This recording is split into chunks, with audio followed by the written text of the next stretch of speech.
Hey guys, so I wanted to come and talk to you today about a trucking term. I heard in a news segment over the weekend. It's a pretty common term in an insurance office, but it was kind of funny to hear it on TV over the weekend. It's whenever they refer to a trucking company being a chameleon carrier.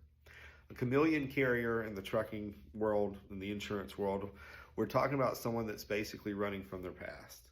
So the segment I watched was specifically on gigantic trucking companies with many trucks, like some of them hundreds of trucks. And what they'll do is usually those guys are self-insured, so they're not really trying to get around an insurance requirement. They're just trying to get around the FMCSA, trying to shut them down, the Federal Motor Carrier Safety Administration.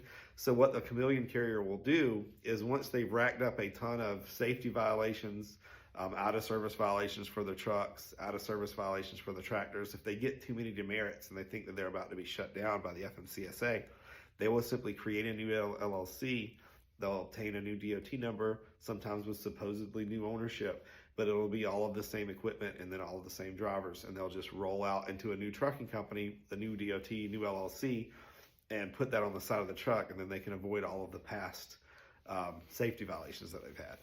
So it's not a good practice. It's something that you want to, obviously you don't want to be doing business with someone that you know is knowingly a chameleon carrier. But on the insurance side, it can also happen to people that don't even realize that that they're starting to look like a chameleon carrier. So even if you only run a couple of trucks, if you want to change the name on your DOT or change the address on your DOT, it's usually best to do that with the same DOT you've had for a number of years. If you set up a second DOT or a second MC number when you technically don't need one, sometimes it can look like you're running from a past safety violation history or something, and maybe you were a chameleon carrier.